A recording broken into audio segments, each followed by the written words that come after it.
Boa noite, irmãos. Boa noite. Graça e paz de Cristo esteja no nosso meio. Vamos dar sequência aos estudos que nós estamos fazendo em Apocalipse. E eu convido você nessa noite a abrir a sua Bíblia no capítulo 6, versos 9 a 17.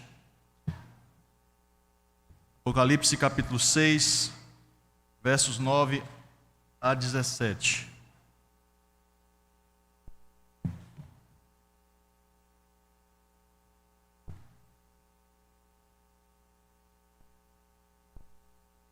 Assim diz a palavra do nosso Deus: quando ele abriu o quinto selo, vi debaixo do altar as almas daqueles que tinham sido mortos por causa da palavra de Deus e por causa do testemunho que sustentavam.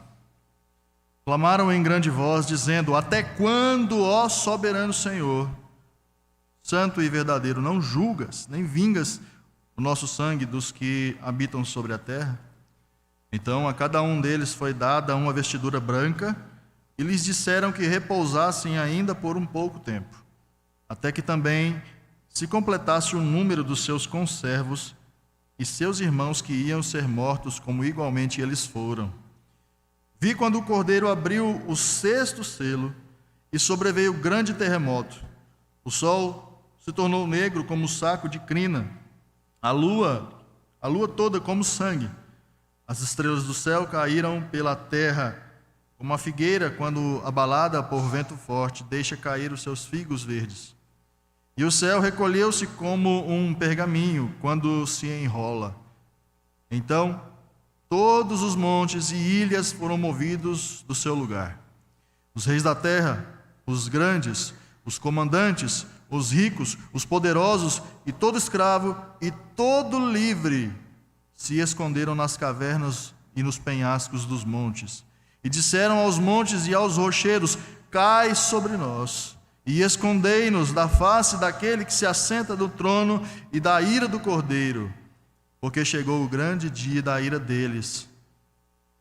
E quem é que pode suster-se? Amém. Irmãos, no domingo passado nós fizemos a exposição do começo da abertura desses selos, desse livro que só o Cordeiro poderia abrir, e nós estudamos os 4 primeiros selos abertos por Jesus, que trouxeram ao mundo aquilo que nós expusemos na exposição anterior, trouxe ao mundo os 4 cavaleiros, e nós expusemos o significado desses cavaleiros para a história, e hoje nós estaremos estudando os reflexos ou as consequências daquilo que se tornou a terra, depois que esses cavaleiros vieram à solta. Esse texto que nós acabamos de ler demonstra que, após esses cavaleiros terem sido enviados pela terra, algumas coisas aconteceram. A igreja propriamente sofreu muito. Eles trouxeram guerra generalizada, cavalo vermelho, trouxeram a fome, cavalo preto, e eles tiveram uma autoridade, especialmente o último cavaleiro, teve autoridade para dizimar cerca de 25% da população mundial, por vários motivos e princípios. Por exemplo, ele intensificou a guerra, ele intensificou a fome, ele intensificou as epidemias, e ele também intensificou ou tornou algo que talvez para nós, a nossa vista hoje, seja algo grotesco, que é a possibilidade de animais selvagens invadirem cidades e começarem a atacar a população. Isso faz com que cerca de 25% da população mundial pereça nas mãos desses cavaleiros. Esses eventos, como nós já dissemos, esses 4 cavaleiros, ou a prefiguração desses 4 cavaleiros, eles já existem no mundo desde a queda. Nós já vimos isso desde a queda do ser humano, desde que Adão e Eva pecaram. Nós temos esses problemas no mundo. Temos guerra, temos fome, temos epidemias. Só que a diferença, queridos, quando esses cavaleiros vierem, isso tudo vai ser intensificado. Esse é o simbolismo desses 4 cavaleiros. E os selos seguintes, o 5º, o 6º e o 7º selo, são as consequências de todo esse mal, de todo esse caos que esses 4 cavaleiros já produziram pela terra. O que acontecerá com os crentes e o que Deus fará diante deles, ou diante de tudo isso, ou por eles, é o que está nesse texto que nós acabamos de ler. O que Deus vai fazer?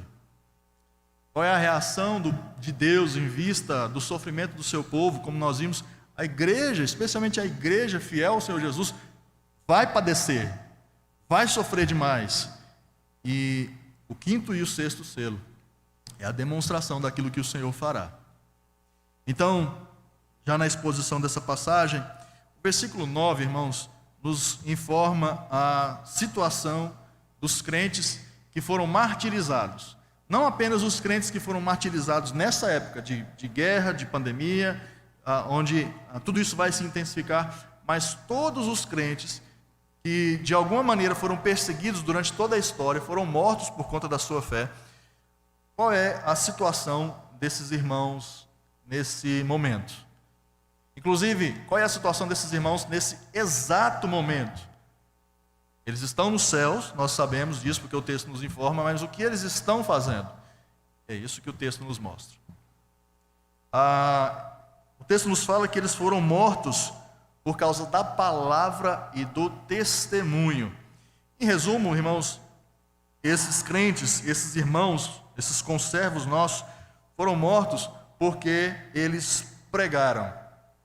Essa é a explicação, é o significado da expressão de que eles foram mortos por causa da palavra. Ou seja, eles foram mortos por conta de um modo de vida que eles viviam. A palavra de Deus era o modo pelo qual eles se relacionavam com o mundo e eles não tinham medo, eles não tinham vergonha do Evangelho. Por isso eles foram mortos. Primeiro, pela palavra que pregaram. Segundo, por conta do seu testemunho, ou seja, eles sustentavam o que eles diziam, eles sustentavam o que eles pregavam, doesse em quem doesse.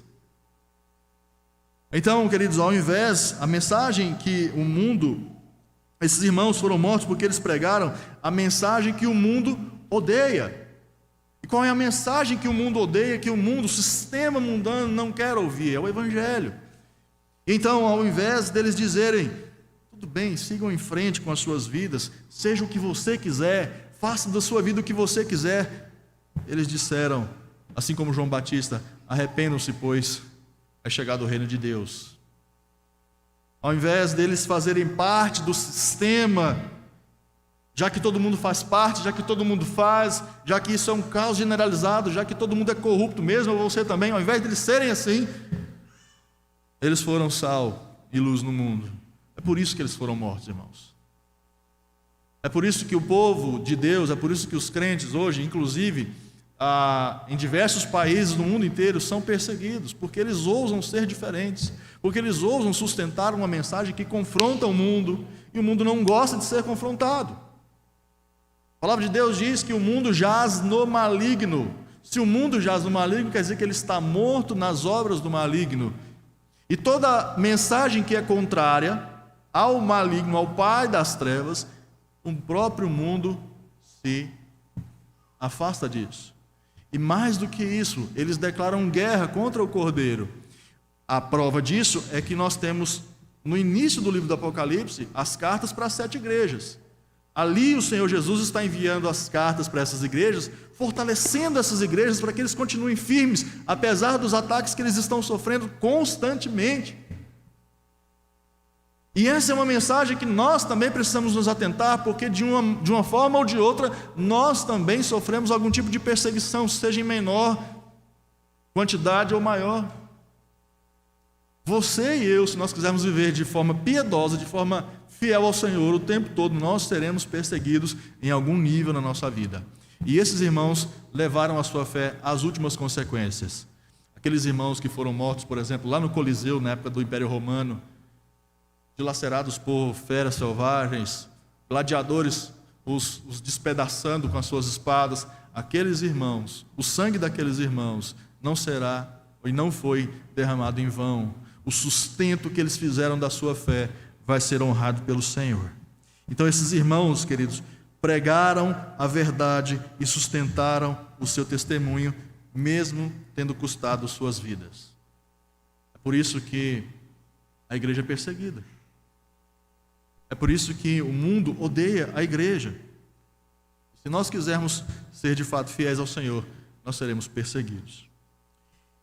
Então, nós acabamos de ver que por que esses irmãos foram mortos, por que eles foram martirizados. E um detalhe interessante nessa passagem é que a palavra testemunho é muito associada com a figura de Jesus, porque Jesus é tido no livro de Apocalipse como a fiel testemunha.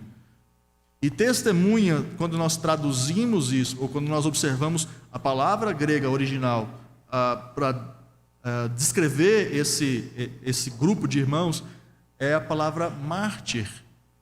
Ou seja, Jesus é o fiel mártir, ou seja, é aquele símbolo maior de como ser perseguido e sustentar o seu testemunho, mas ao mesmo tempo Jesus nos aponta que a perseguição, em todo e qualquer nível, ela vai redundar uma coroa de glória para todos nós. Sofrer por Jesus parece um tanto quanto sadomasoquista, mas a palavra de Deus nos diz que isso vai redundar em glória para nós. Por isso, irmãos, avante. Que a gente não se envergonhe do Evangelho, como Paulo vai instruir o seu discípulo Timóteo. Não me envergonhe do Evangelho e não se envergonhe do Evangelho, Timóteo. Então nós vimos o que levou esses irmãos a serem mortos. E agora, o que esses irmãos estão fazendo e onde eles estão é que é o foco do texto. E aqui eu quero passar alguns slides para explicar essa figura que Apocalipse está nos apresentando. Queridos, eles estão, as almas desses irmãos que foram martirizados durante toda a história, estão debaixo do altar. E isso é extremamente relevante para nós. Nós vamos entender por quê. Essa imagem que já está projetada aí é o altar do incenso. Isso é uma imagem lá do Antigo Testamento. O altar do incenso era uma mobília que, presente no tabernáculo e posteriormente na construção do templo, era uma mobília que estava nesses dois locais e foram feitos para adoração. Esse altar do incenso é diferente do altar do sacrifício. O altar do sacrifício é esse aí que você está observando, e ficava fora das dependências. Essa tenda que você está vendo aí é o tabernáculo. E depois, no lugar do tabernáculo, foi construído o templo. Mas esse altar do sacrifício ficava exatamente no mesmo lugar, diante do templo e diante do tabernáculo. A primeira imagem é o altar do incenso, que é justamente onde a figura desses irmãos que morreram estão debaixo desse altar. E diferentemente do altar do incenso, nós temos aí o altar do sacrifício. E, queridos, esse altar ficava entre o lugar santo e o santo dos santos. O santo dos santos é esse local onde nós temos a arca da aliança. A imagem não é tanto de qualidade assim, mas dá para a gente entender o que eu estou querendo dizer. O santo dos santos é esse local onde ficava a arca do Senhor e a representação máxima da presença de Deus no meio do seu povo. E o altar do incenso é esse aí que está no local santo.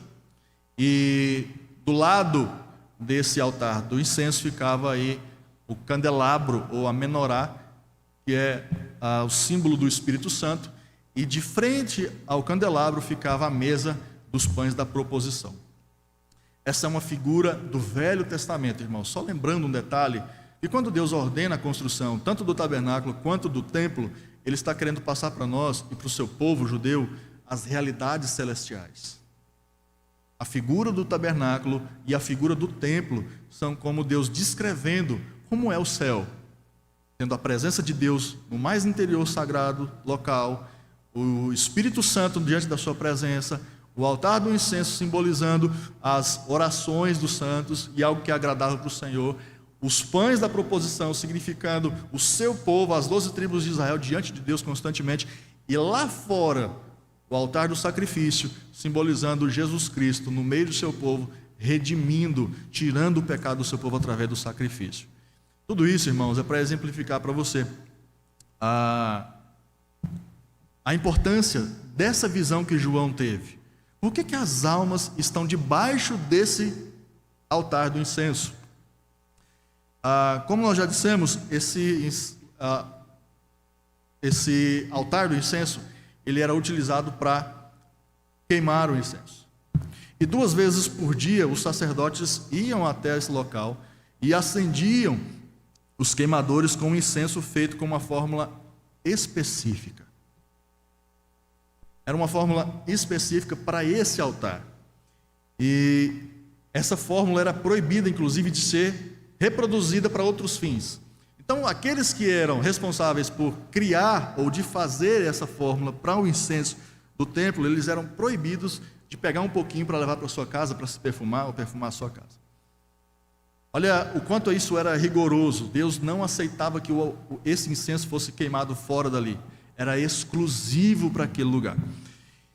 Em Êxodo capítulo 30, versos 37 e 38, o texto vai dizer o seguinte: o incenso que fareis, segundo a composição deste, não o fareis para vós mesmos, santo será para o Senhor. Quem fizer tal como este para o cheirar, ou seja, para usar de uso próprio, será eliminado do seu povo. Ou seja, não era permitido o uso desse incenso para outras funções, a não ser que fosse algo sagrado. E para que Deus queria isso, irmãos? Para que Deus queria um altar de um incenso queimando 24 horas por dia? A função desse altar e desse incenso queimando constantemente era de fazer um contraste. O contraste entre aquilo que era feito lá fora, no altar do sacrifício, e o cheiro do sacrifício que era produzido ali, de carne queimada, de fumaça subindo, de animal queimado, sacrificado, de sangue sendo queimado ali. E isso produzia um cheiro muito forte e desagradável. Ao mesmo tempo que lá dentro, onde Deus estava, era possível que o povo sentisse o aroma vindo de dentro. E o que isso era importante? Eu costumo chamar isso de pedagogia de Deus.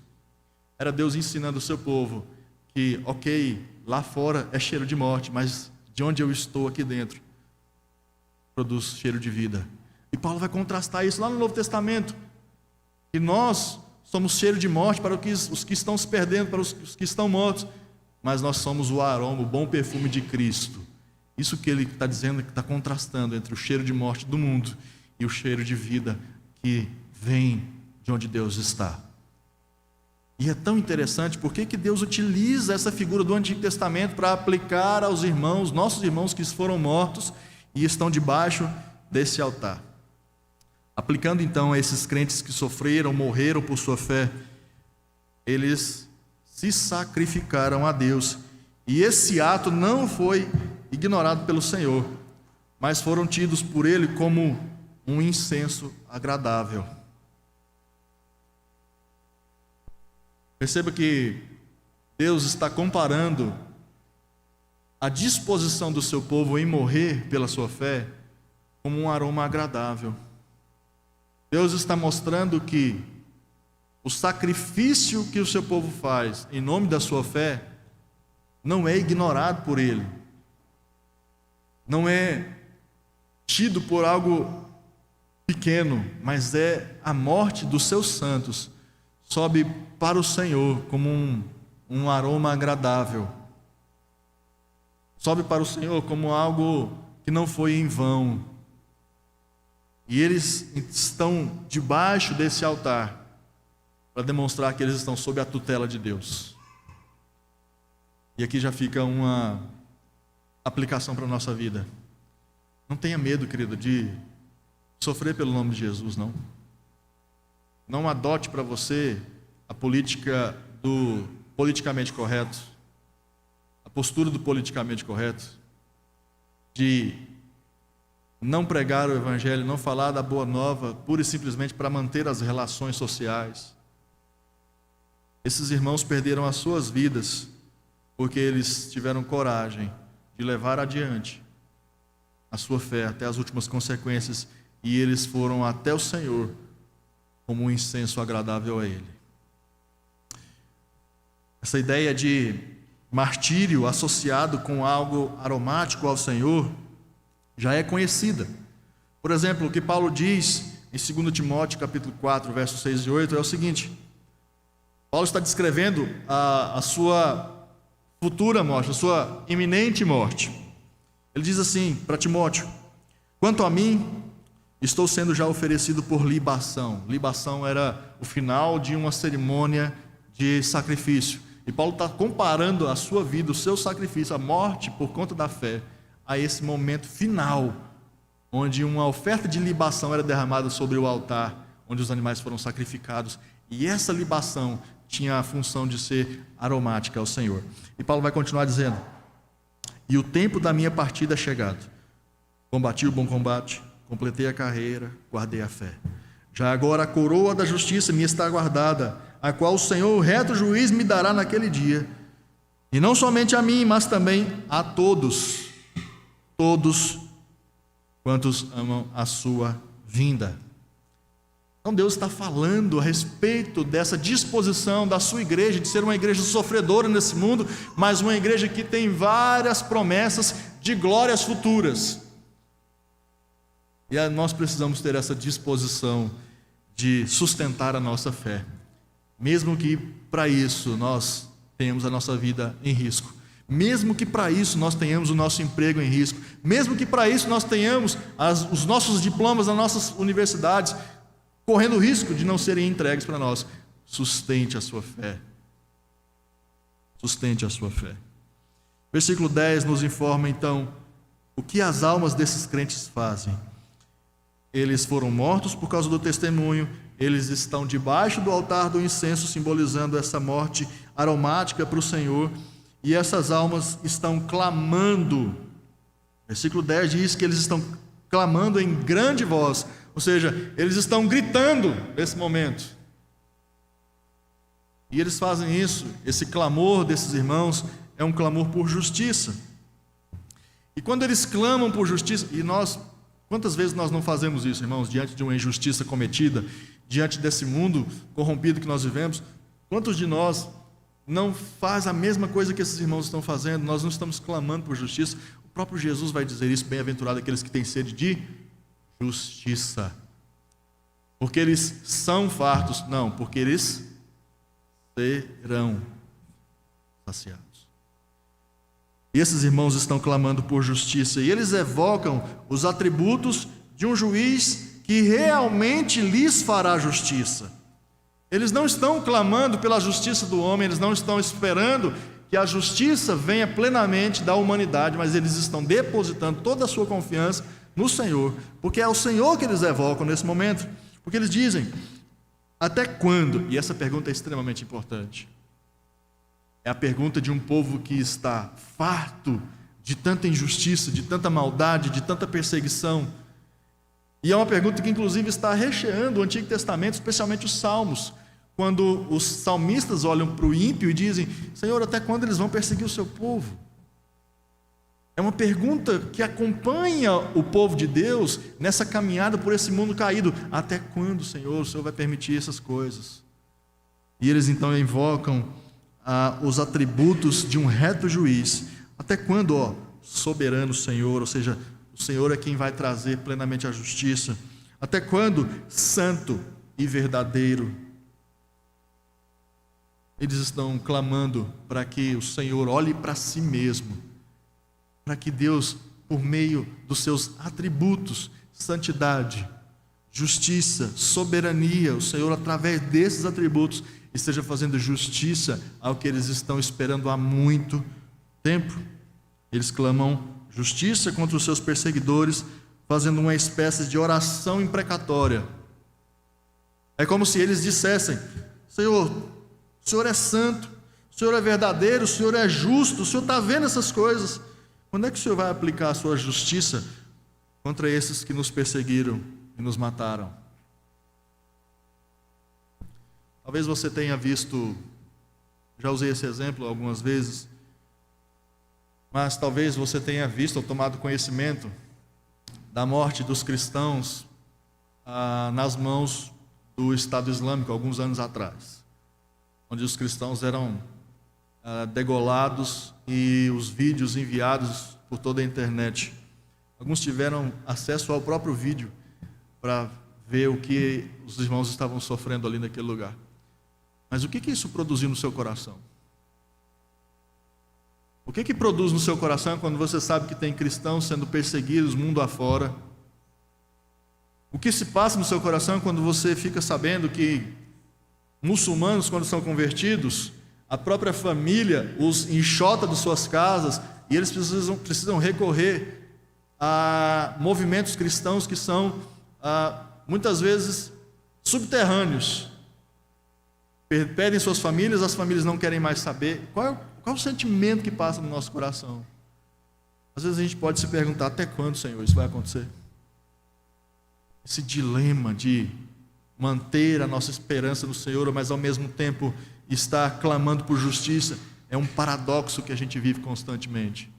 Sermos satisfeitos no Senhor, mas ao mesmo tempo sermos insatisfeitos com o que o mundo faz com a igreja do Senhor. Versículo 11, então, irmãos, eles obtêm a resposta divina para esse anseio. Como é que Deus responde a esses irmãos? Pelo menos de duas maneiras o Senhor está se dispondo a responder a esses irmãos.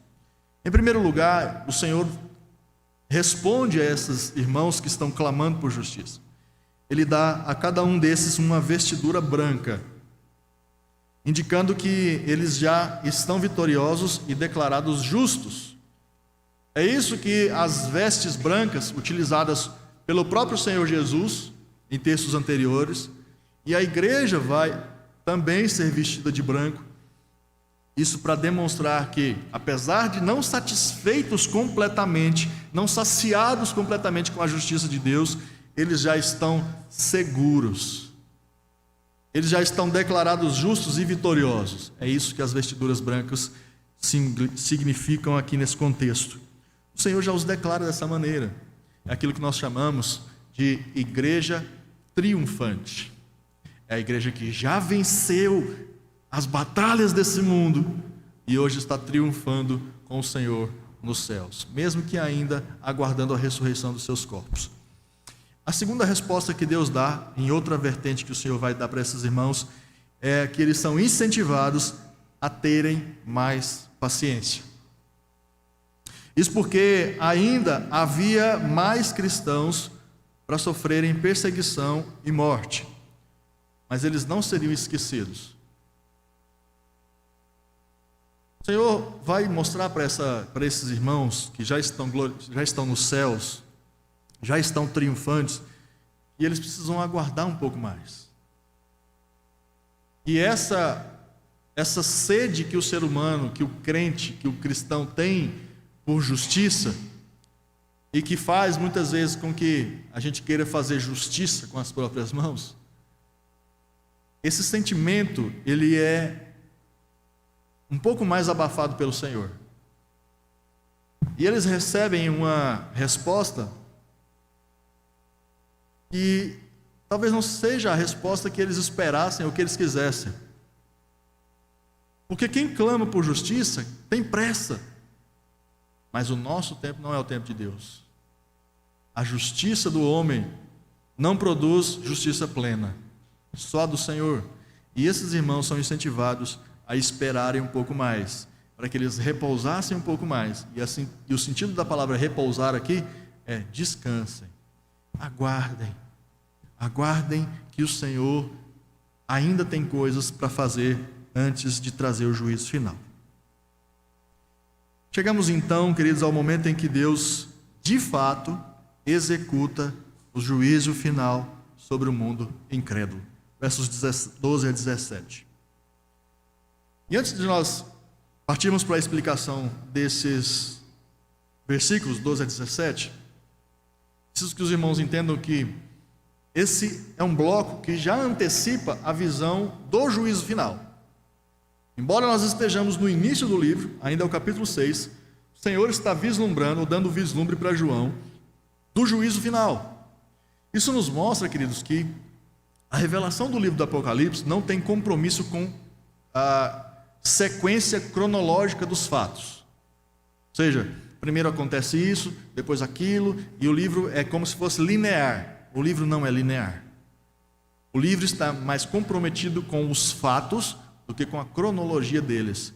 Então você vai ver mais uma vez, ou algumas vezes, esse mesmo dia do juízo final sendo apresentado. Talvez no capítulo 11, no capítulo 16, a gente ainda vai ver isso. E o livro de Apocalipse, ele tem meio que um looping 7. Então, ele vai se repetindo, os mesmos fatos vão sendo contados, recontados, mas de maneira diferente, mas são os mesmos fatos.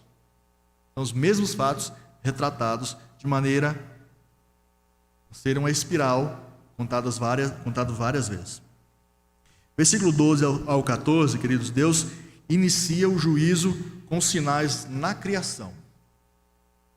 É interessante isso, porque Deus começa o seu juízo por onde ele começou a sua criação. Então o juízo de Deus não começa pelo ser humano, mas o juízo de Deus começa anunciado por meio daquelas primeiras coisas criadas.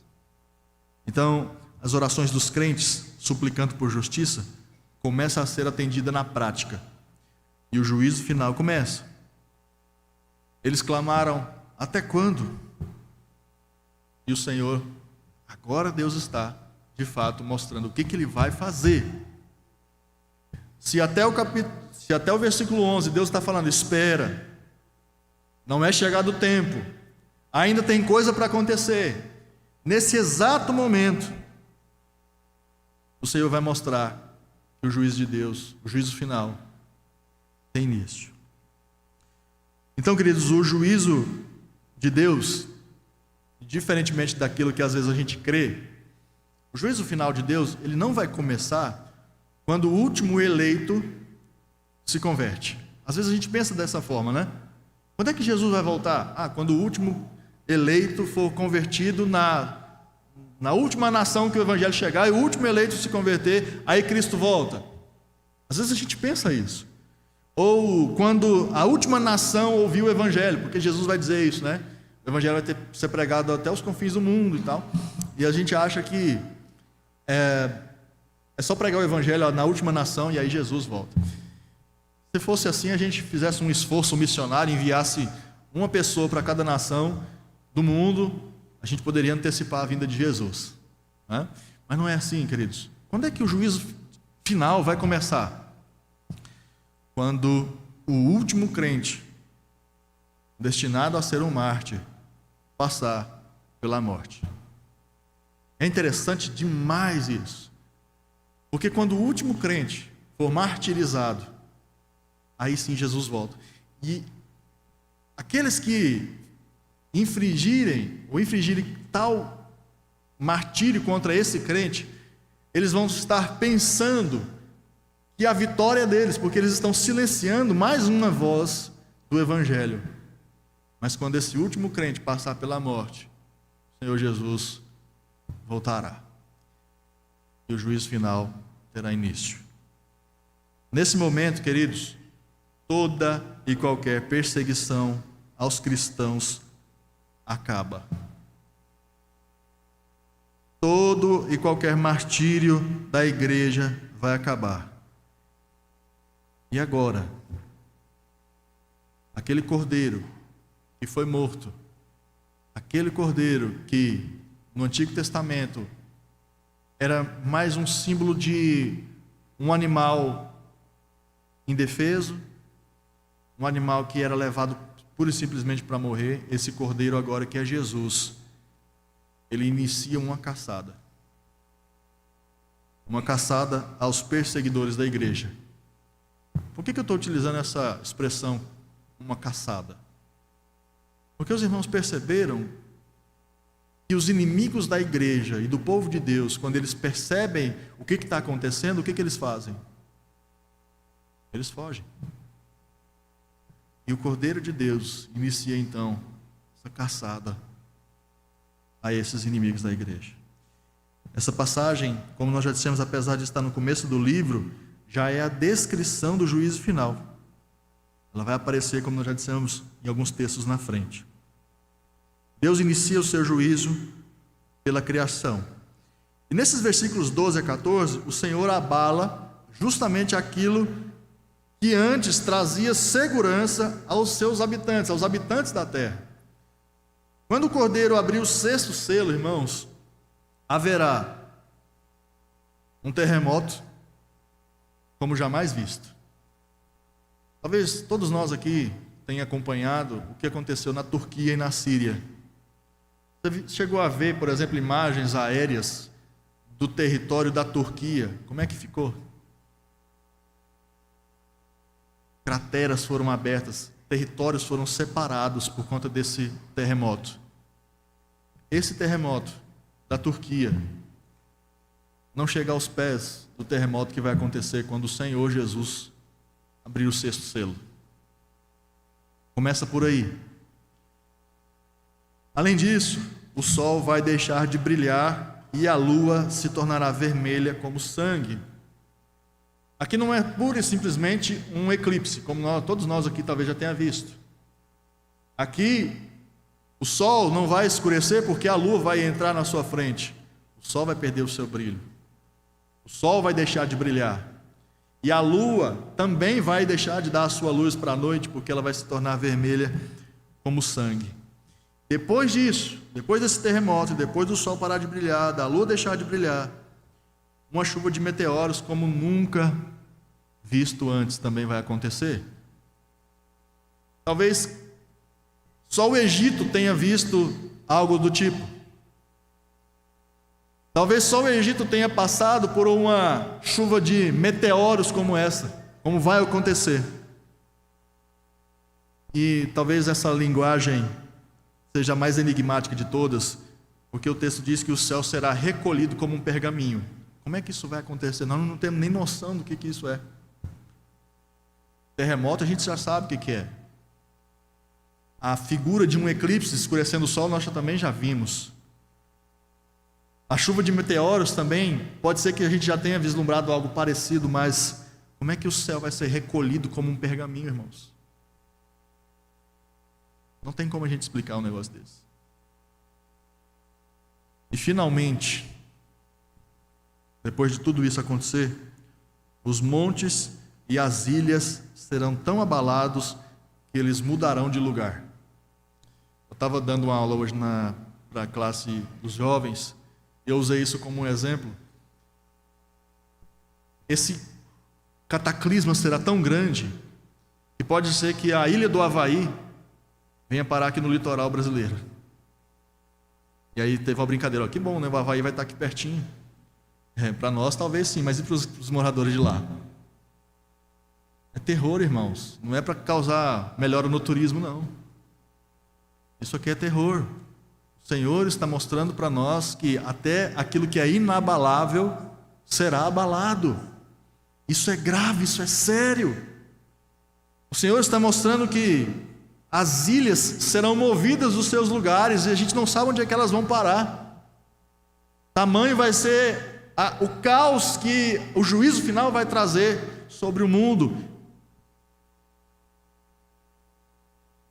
E é preciso nós pontuarmos isso. Deus está tirando dos habitantes da terra aquilo que eles confiam, os seus deuses, a sua proteção. E quando João escreveu isso, ele viveu num contexto de idolatria romana. Só um exemplo que eu quero dar para os irmãos, onde Deus está abalando os ídolos da humanidade. O romano tinha um deus chamado Sol Invictus, que era um patrono meio que do exército do Império Romano. Então, quando João tem esse relato de que o sol vai escurecer e naquela sociedade o sol era um deus, nós entendemos que aquilo que o Senhor criou se tornou um deus para o ser humano, é o Deus que está se voltando contra a humanidade. Deus está tirando da humanidade aquilo que eles querem adorar. A terra, que é o lugar onde eles criam suas raízes, que eles querem formar os seus impérios, é a terra que vai trazer a desolação sobre eles. Os astros eram adorados e são adorados até hoje, desde a antiguidade. Você que gosta de um horóscopo aí, tá? Fica esperto, né? Sai de casa antes de ver como é que está a posição dos os planetas aí. O texto está nos mostrando que o Senhor está voltando os deuses da humanidade contra a própria humanidade idólatra. E agora essa idolatria é punida. Os deuses modernos, irmãos, não são mais o Sol Invictus, não são as estrelas, não são os elementos, não são os animais, muitas vezes. Os ídolos modernos são outros. O dinheiro é um ídolo. O sucesso profissional é um ídolo. O sexo se torna um ídolo. Acabamos de passar pela festa do carnaval. Em uma festa onde revela que o mundo está feliz, o mundo está contente, fazendo o que ele bem entende. Mas essas pessoas que se entregaram aos prazeres carnais, que buscaram os seus prazeres nessa vida e ignoraram esse encontro com o Senhor Jesus, eles terão que se esconder, assim como esses farão. Tudo que foi construído com afinco pelo ser humano, irmãos, será destruído. Essa carreira brilhante que você quer perseguir à custa de qualquer coisa, à custa da sua vida com Deus, essa faculdade que você quer concluir, que não te deixa mais ter uma vida devocional, talvez esse concurso que você sempre está sonhando, que te faz estudar de domingo a domingo, não importa o que isso tem que sacrificar na sua vida com Deus. Você está construindo coisas e empenhando a sua vida, a sua saúde, a sua sanidade naquilo que um dia será abalado e destruído. E aí, os versos 15 a 17: quem será caçado e julgado no dia do julgamento, no dia do juízo? Quem é que vai fazer parte desses caçados?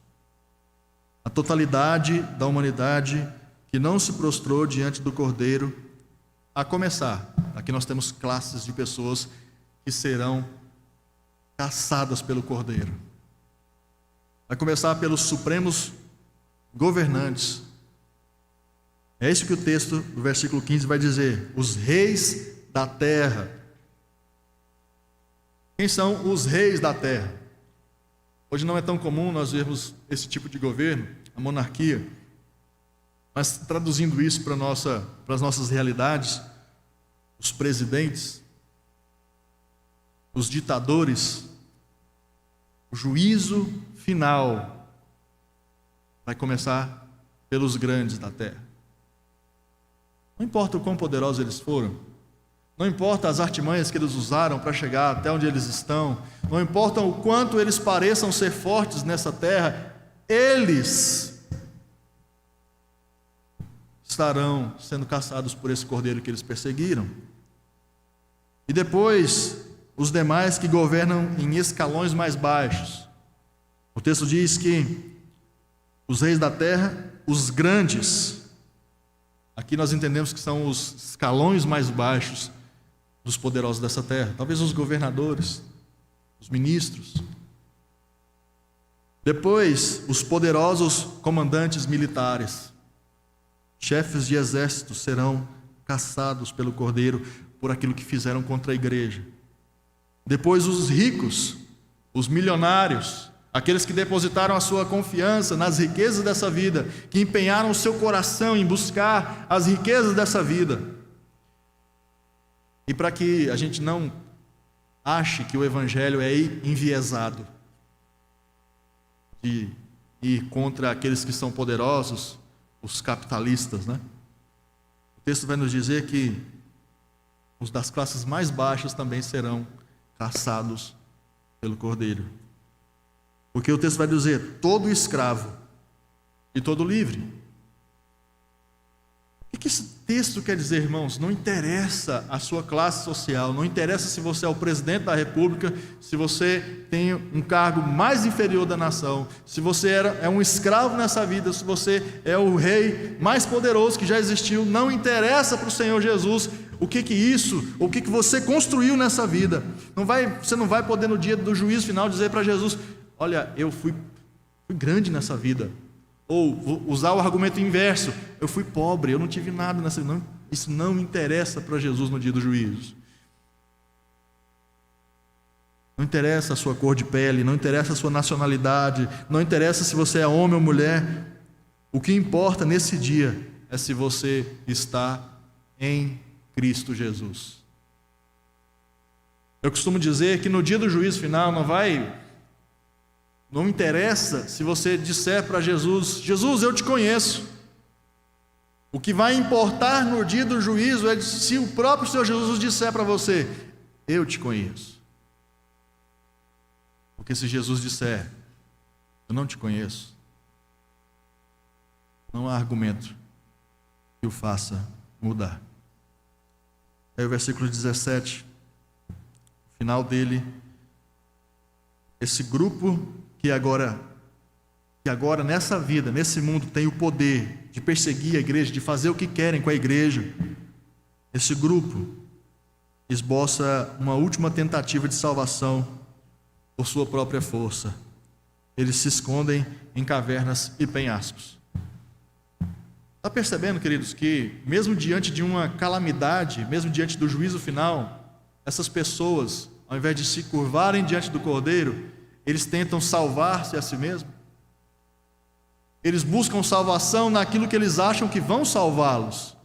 Nessa vida eles achavam que o poder tinha exercício.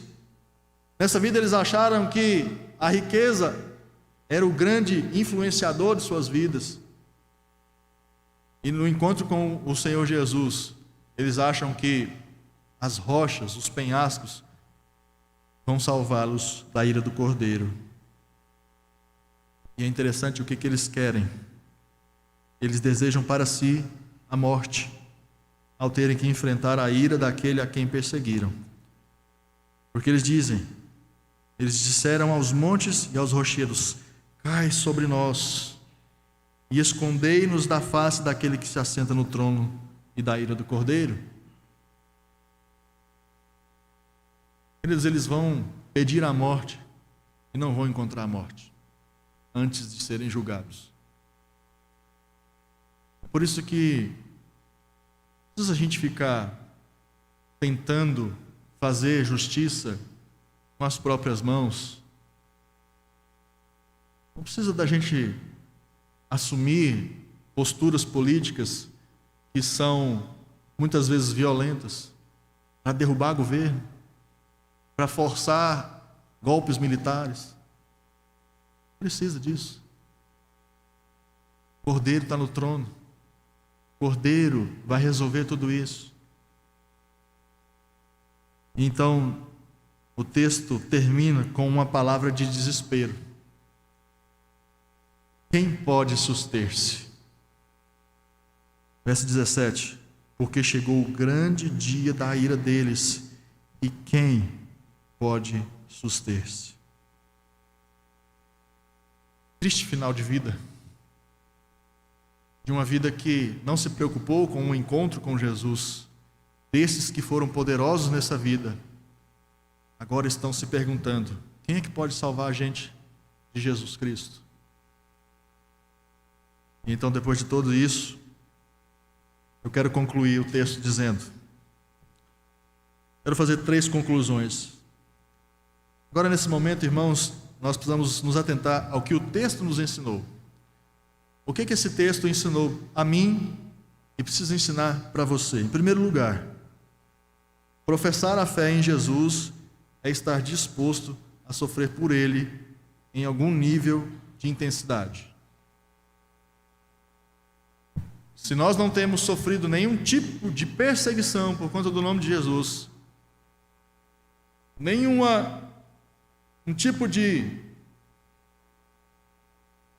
hostilidade, mesmo que velada, mesmo que as pessoas, os não crentes, mesmo que aqueles que são avessos ao cristianismo, mesmo que eles não falem para você, de algum modo, isso tem que incomodá-los. A sua fé precisa incomodar aqueles que não têm a fé cristã. Porque você sustenta uma verdade absoluta. Porque você diz que não barganha com aquilo que o mundo quer barganhar com você. E isso produz algum tipo de perseguição. E se nós não estamos sofrendo nenhum tipo de perseguição, nós estamos buscando a paz com o sistema mundano, nós vamos até encontrar essa paz. Mas a que preço? É exatamente isso que o texto nos ensina. Professar a fé em Jesus vai desencadear sobre nós algum tipo de perseguição. Segunda conclusão e ensino que esse texto nos trouxe: o tempo de Deus não é o nosso. Ele é o juiz, é Ele quem decide o momento de retribuir a cada um. O tempo de Deus não é o nosso. Fique com isso na sua mente antes de você achar que algum tipo de ação, como eu já disse, deveria ser feita para salvar o país, para salvar a boa moral, para salvar a religião. Queridos, o tempo é de Deus. O Senhor está dizendo isso para o seu povo. Esperem um pouco mais. Terceira e última conclusão e ensinamento que nós temos é que não importa se alguém é rico, pobre, poderoso, marginalizado, não tiver adorado verdadeiramente a Jesus, todos serão condenados. Não importa se você é grande, se você é pequeno, se você é negro, se você é branco, se você é homem, se você é mulher, não interessa isso para Jesus, não é isso que vai ser relevante no dia do juízo. O que vai ser relevante no dia do juízo é se você adorou, se você professou a fé no Cristo, em Jesus, e o serviu com integridade até o fim. Então, depois disso, quero aplicar o texto. As conclusões são o que o texto nos ensina, e as aplicações agora são o que Deus espera que eu faça. O que Deus espera que nós façamos agora, irmãos? A primeira aplicação prática que eu gostaria de deixar para você nessa noite é que você construa a sua vida aqui, sem se esquecer da sua eternidade. Eu não estou querendo, com essas exposições, irmãos, dizer para você abandonar todos os seus projetos nessa vida. Abandonar a sua faculdade, abandonar o seu trabalho, abandonar os seus planos de ter talvez uma estabilidade financeira. Não é isso que eu quero dizer. Isso não tem pecado nenhum em si. O que eu quero dizer, queridos, é que você não pode abandonar o teu compromisso fiel e sincero com o Senhor Jesus em busca da sua estabilidade nesse mundo. Não sacrifique a sua vida, a sua saúde, a sua saúde mental, psicológica, tentando construir castelos nessa vida, nesse mundo, que vão ser destruídos. Como é que você pode, então, construir a sua vida aqui sem se esquecer da eternidade? Primeiro, use os recursos que Deus dá para você, recursos financeiros inclusive, para abençoar o reino de Deus. Nós já temos falado isso tanto aqui. Financie os nossos missionários. Quando Deus te proporcionar mais ganhos financeiros, não queira elevar de imediato o seu padrão de vida, mas pense em como você pode abençoar aqueles que estão no fronte do Evangelho. Abençoe os nossos missionários que estão lá evangelizando as pessoas que estão os perseguindo. Primeira coisa que você pode fazer, ajudar inclusive os necessitados. Olhar para a sua vizinhança e ver quem está precisando. Olhar para a sua igreja, socorrer aqueles irmãos que estão em necessidade. Quando Deus te der um padrão de vida melhor, faça isso. O problema é que quando a gente melhora a nossa situação financeira, a primeira coisa que a gente pensa, trocar o carro. Não tem problema nenhum você querer trocar o seu carro, mas não faça disso o alvo principal da sua vida. Isso é como correr atrás do vento. Você pode também usar o seu tempo para o seu crescimento espiritual. Construir a sua vida aqui sem se esquecer da eternidade envolve administrar o seu tempo. Quantas horas você gasta, por exemplo, nas suas redes sociais? Quantas horas você gasta, talvez, dormindo? Como é que é o seu dia do Senhor? Como é que você passou o domingo hoje? Você fez alguma oração? Você se preparou para estar no culto? Isso é investir no reino, isso é investir em si mesmo, isso é investir na sua eternidade.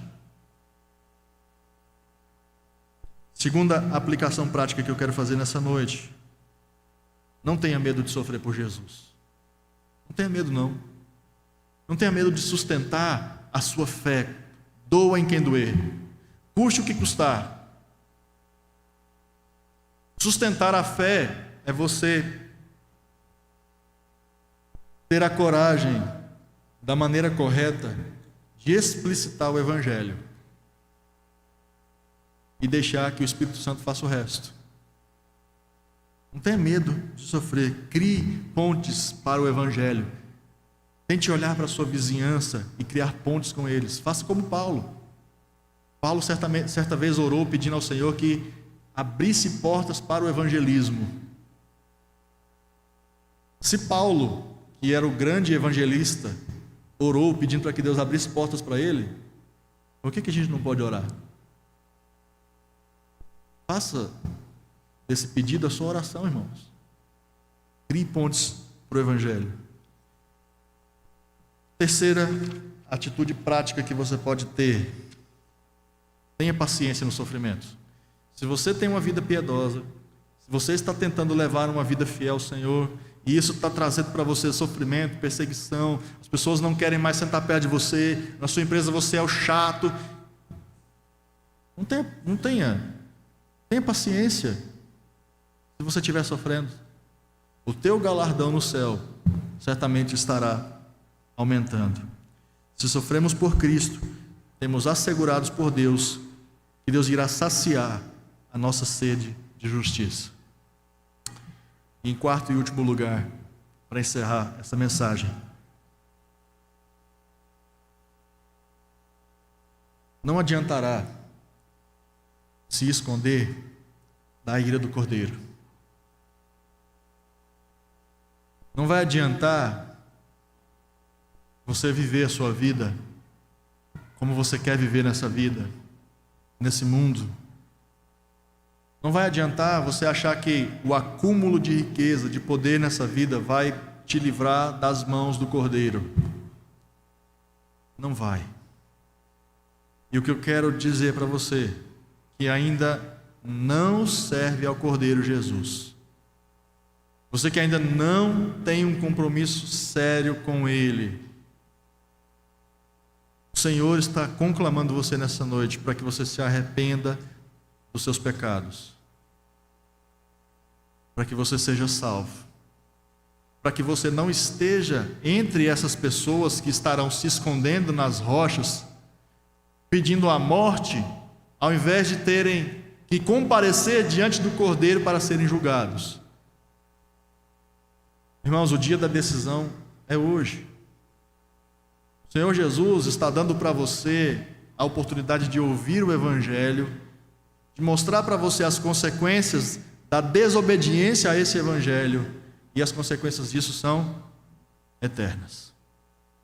Por isso eu quero conclamar você nessa noite: tenha um compromisso com Jesus, para que o seu nome esteja arrolado na lista dos salvos. Vamos orar. Pai amado, nós queremos rogar ao Senhor que nos abençoe, nos dê esse sentido de urgência que esse texto nos traz, onde o Evangelho nos é trazido como uma boa notícia, mas ao mesmo tempo é mostrado como uma notícia aterrorizante. Rogo ao Senhor que fortaleça a sua igreja.